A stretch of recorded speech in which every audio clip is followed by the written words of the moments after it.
लेकिन बेटा कैपलर ने भी नियम जो है किसके आधार पर दिए थे, कोपरनिकस थ्योरी के आधार पर दिए थे फॉर्मूलेट। तो क्या लिखेंगे, ये मेन पॉइंट है, क्या लिखेंगे, on the base of, on the base of कौन सी theory, yes, Copernicus theory, Copernicus theory, ठीक है।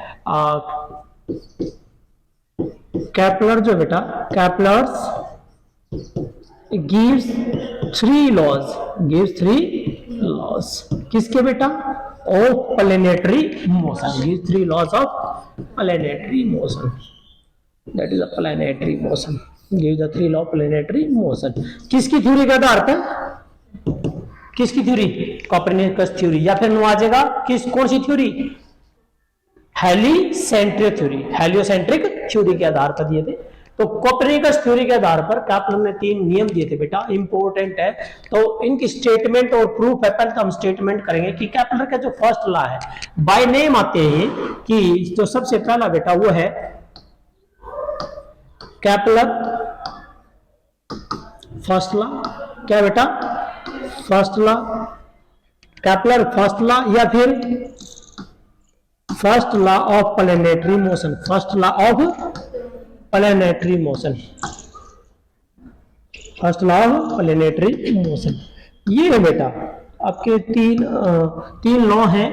तो पहला है बेटा कैपलर फर्स्ट लॉ, या क्या बेटा, कैपलर फर्स्ट लॉ या first law of planetary motion, या फिर बेटा इसका एक और नाम है लॉ ऑफ ऑर्बिट, एक और नाम है, क्या नाम बेटे, लॉ ऑफ ऑर्बिट, क्या नाम बेटा, लॉ ऑफ ऑर्बिट्स, ये भी है, 3 नाम है, कोई सा नाम तो आ जाएगा, इंपॉर्टेंट है ये।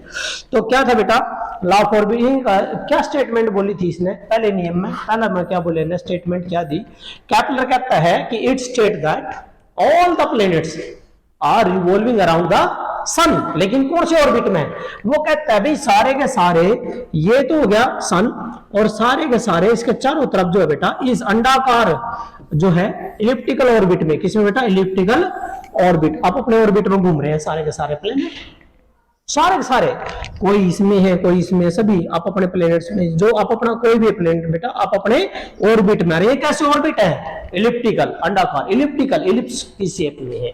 तो क्या बोला बेटा, और ये क्या लिया था, ये क्या लिया बेटा हमने यहाँ, सन, सन क्या बन गया, सेंटर, सेंटर में फोकस है, ठीक है। तो क्या लिखेंगे, it state that, it state that क्या, all the planets are revolving, all the planets are revolving, किस में, कहां, around the, yes, all the planets are revolving around the sun, around the, लेकिन कौन से ऑर्बिट में, in an elliptical orbit, in an, yes, elliptical orbit, in an elliptical orbit, ellipse में बेटा, in an elliptical orbit, क्या कहा, it state that all the planets are revolving around the sun in an elliptical orbit, where, जहां पर, where sun as the focus या फोकी, क्या बेटा, सन as the focus point है, या इसको हम क्या दे देंगे बेटा, सन को क्या नाम दिया बेटा, sun at the centre of the ellipse, या सन क्या बेटा, सन एज द, क्या लिखोगे यहाँ, फोकस की जगह क्या लिख सकते हो बेटा, सन एज द फोकस, या बेटा क्या लिखो, sun as the centre of ellipse, centre of ellipse, ellipse का सेंटर है भाई, उस इलिप्टिकल पाथ में जिसमें प्लेनेट घूम रहा है कोई भी, उसका जो सेंटर है वो कौन होगा बेटा, सन होगा। तो आप अपने ऑर्बिट में घूम रहे हैं, कौन से ऑर्बिट है, इलिप्टिकल ऑर्बिट है, कैसे बेटा, इलिप्टिकल ऑर्बिट है। ये था आपका पहला लॉ बेटा, और ये जो है कैपलर का फर्स्ट लॉ जो है बेटा किसके ऊपर बेस्ड है, इनवर्स स्क्वायर लॉ। ये भी मेन है कि जो कैपलर का फर्स्ट लॉ है बेटा, क्या लिखेंगे, कैपलर first law, that is based upon किसके ऊपर बेस्ड है बेटा, इनवर्स स्क्वायर लॉ, क्या बेटा, इनवर्स स्क्वायर लॉ किसके ऊपर बेस्ड है बेटा? इनवर्स स्क्वायर लॉ के ऊपर बेस्ड है। ठीक है बेटा। अब बात आती है बेटा सेकंड लॉ। दूसरा बेटा बी है, क्या बेटा? वो केपलर सेकंड लॉ बोल दो उसको, या फिर second law of planetary motion. ठीक है बेटा, क्या नाम लिखेंगे? Second law of planetary motion, PM लिख देता हूं बेटा, planetary motion, second law of the planetary motion. या फिर उसका एक और नाम है बेटा, जैसे कि पहले का क्या नाम था? Law of orbit. दूसरे का नाम बेटा लॉ ऑफ एरिया। क्या नाम बेटा? Law of area. या इसका जो था नाम बेटा वो क्या है? Law of area. क्या बेटा? Law of area. ये था तीन, कोई से नाम से आ जाएगा। क्या बोल बेटा इसने? ये मैंने आपको एक टॉपिक कराया था, geometrical meaning of angular momentum. मैंने बताया था क्या था बेटा? Geometrical meaning. क्या था बेटा? ज्योमेट्रिकल मीनिंग किसका? Of angular momentum. Geometrical meaning of angular momentum. भाई कोई भी बॉडी यदि रोटेट कर रही है तो उसका एंगुलर मोमेंटम मैंने आपको बताया था, एल बराबर क्या होता है बेटा? 2m and that is dA by dt। ये बताया था बेटा। ये उसकी मास थी, कोई बॉडी कोई प्लेनेट है जिसका मास कितनी है, जो रोटेट कर रहा है किसी ऑर्बिट में। समझ गए? जब कोई बाहर से कोई नु बताओ, कोई सूरज के मतलब पृथ्वी है, पृथ्वी ने कोई घुमा रहा है? नहीं घुमा रहा है, तो फोर्स क्या है? जीरो। कौन सा फोर्स होगा? टॉर्क। क्या बेटा? टॉर्क। तो टॉर्क क्यों जाएगा बेटा? जीरो। टॉर्क जीरो हो गया तो टॉर्क कम ना पड़ी रखा, टॉर्क बराबर क्या हो गया? डीएल बाय dt हो गया। तो टॉर्क बराबर डीएल बाय dt है, तो ये क्या हो जाएगा? जीरो। तो एल क्या हो जाएगा? कांस्टेंट। क्या हो जाएगा बेटा? कांस्टेंट हो जाएगा या कंजर्व। कमाल की बात है, एल कंजर्व हो गया, मास उसी की सेम है। इसका मतलब क्या है? मास भी कांस्टेंट है, ये भी कांस्टेंट, तो एरियल वेलोसिटी क्या होगी? कांस्टेंट। तो जी बेटा कांस्टेंट। तो इसमें क्या बोला था बेटा कि जो एरियल वेलोसिटी है of all the planets revolving around the sun, लेकिन कौन से ऑर्बिट में? एलिप्टिकल ऑर्बिट में, उनकी एरियल वेलोसिटी क्या होती है बेटा? कांस्टेंट। क्या होगी? कांस्टेंट। क्या लिखोगे? इट स्टेट दैट क्या बोले बेटा? It state that the aerial velocity of all the planets, it state that the aerial velocity किसकी बेटा? aerial velocity of all the planet, aerial velocity of the all the planets revolving, जो planets क्या करें बेटा? revolve करें। revolving किसके around? Around the sun. किसमें? In an elliptical orbit. In an elliptical orbit. क्या बोले बेटा? It state that the areal velocity of all the planet revolving around the sun in an elliptical orbit is always क्या होगा? Is always constant. Is always constant या conserve. Is always constant या conserved. भाई areal velocity क्या रहेगी बेटा? Constant रहेगी। क्या रहेगी? कांस्टेंट। और ये प्रूफ भी आ गया, ये प्रूफ कि we know that in case of geometrical meaning of L, angular momentum की कोई बॉडी रिवॉल्व कर रही है, तो जब उसको एक्सटर्नल टॉर्क क्या है? जीरो, क्योंकि बाहर तक तो कोई घुमा ही नहीं रहा है बेटा, बाहर तक जब कोई नहीं घुमा रहता है क्या हो जाएगा? जीरो। तो डीएल बाई dt क्या हो जाएगा? जीरो। एल क्या हो जाएगा? कांस्टेंट। ये कांस्टेंट मास हमेशा क्या होती है? कांस्टेंट होती है।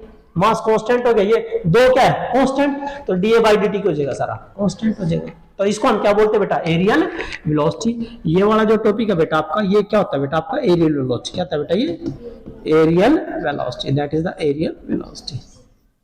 क्लियर है बेटा? ठीक है। तो ये था आपका सेकंड लॉ। सेकंड लॉ जो है बेटा आपका एरियल वेलोसिटी, ये मैंने, ये किसके ऊपर बेस्ड है? Conservation of angular momentum. किसके ऊपर बेस्ड है बेटा? ये कंजर्वेशन ऑफ एंगुलर मोमेंटम। क्या लिखोगे? ये क्या लिखोगे बेटा कि सेकंड लॉ डिपेंड अपॉन या बेस्ड अपॉन, या फिर it based upon, it is based upon किसके ऊपर बेटा? Based upon conservation, based upon conservation of angular momentum, conservation of angular momentum, ये रहा बेटा कंजर्वेशन ऑफ एंगुलर मोमेंटम के ऊपर बेस्ड है, ये कर दिया, अपना प्रूफ भी आ गया।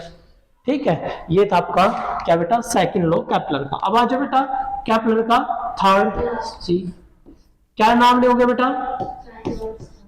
यस बेटा केपलर्स थर्ड लॉ या third law of planetary motion, क्या बेटा third law of planetary motion, planetary motion. ठीक है बेटा, और या इसका नाम है बेटा, इसका नाम है law of period, law of period, क्या बेटा law of period, time period से रिलेटेड है बेटा, पीरियड का मतलब टाइम पीरियड। ठीक है बेटा लॉ ऑफ पीरियड। तो इसने क्या कहा था, इसने एक बात बोली थी बेटा, कोई भी मान लो ये कोई प्लैनेट यदि ऐसे, ये इलिप्टिकल ऑर्बिट है बेटा, ये दो एक्सिस होती है, ये देखो ध्यान से, बड़ी कौन सी है, या जो बड़ी होती है उसको बोला जाता है मेजर, क्या बोला जाता है बेटा मेजर एक्सिस, क्या बोला जाता है बेटा मेजर एक्सिस। यदि मैं इसका सेमी कर दूं तो सेमी तो यार रेडियस नहीं होगी, सेमी का मतलब होता है हाफ, आधा, समझ गए? तो बेटा यहां से यहां तक, यहां से मान लो एल है, यू है, पी पॉइंट पी एल, तो ये वाली एक्सिस होगी मेजर और ये वाली एक्सिस क्या हो जाएगी बेटा माइनर। कौन सी एक्सिस है बेटा माइनर एक्सिस है, कौन सी बेटा माइनर एक्सिस है। तो यह जो मेजर एक्सिस है बड़ी, इसका मैं आधा कर दूं तो क्या बन गया सेमी मेजर, और वो क्या बन जाएगी इसकी रेडियस। तो कोई प्लेनेट है बेटा वो घूम रहा है, कोई भी प्लेनेट है बेटा वो इसमें घूम रहा है, उसकी मास कितनी है m है, कह रहा है कि उसके द्वारा लिया गया टाइम पीरियड, मान लें यहां पर कौन है सन, कौन है बेटा यहाँ सन, यू इलिप्टिकल ऑर्बिट है, इलिप्टिकल एलिप्स के जैसा बेटा, तो यहां सेंटर का सन हो गया, इसके चारों तरफ कोई प्लेनेट जिसकी मास कितनी है m, वो घूम रहा है। तो बेटा वो कहता है कि भाई टाइम पीरियड का स्क्वायर, देखो बहुत बढ़िया लिखेंगे, टाइम पीरियड का स्क्वायर डायरेक्टली प्रोपोर्शनल है आर कौन सी, इसका मतलब क्या बेटा radius of the major axis, लेकिन बेटा हम क्या लिखेंगे सेमी मेजर एक्सिस, क्योंकि सेमी का मतलब है क्या हो जाएगा आप, तो क्या लिख दोगे बेटा यहाँ सेमी लगा दोगे, semi major axis, semi major axis का मतलब क्या आ जाएगी वहां रेडियस आ जाएगी। किसका टाइम पीरियड है स्क्वायर ऑफ, क्या ये square of time period of a planet revolving around the sun, किसमें in elliptical orbit is directly proportional to the cube of semi major axis। यहां से बन जाएगी स्टेटमेंट, क्या लिखेंगे बेटा it state that क्या statement, it state that the square of time period, square of the time period, square of the time period किसका बेटा square of the time period, square of the time period किसका of a planet, of a planet revolving, क्या बेटा revolving around the sun, कौन से orbit में in an elliptical orbit, in an orbit। ठीक है बेटा, क्या लिखा बेटा square of time period of a planet जो क्या कर रहा है रिवॉल्व कर रहा है around the sun in an elliptical orbit is क्या बेटा इज, वेरी गुड दिखाई दे रहा है बेटा, is directly proportional, is directly proportional किसके, directly proportional to the cube of semi major axis, cube of the semi major axis, cube of the semi major axis, ये आ जाए बेटा cube of the semi major axis. Clear है बेटा, okay ठीक है clear आ गया। ये तो बेटा तीन, first law, second law, third law. First law किसके नाम से जाना जाता है बेटा, law of orbit, second law of area, third law of period के नाम से जाना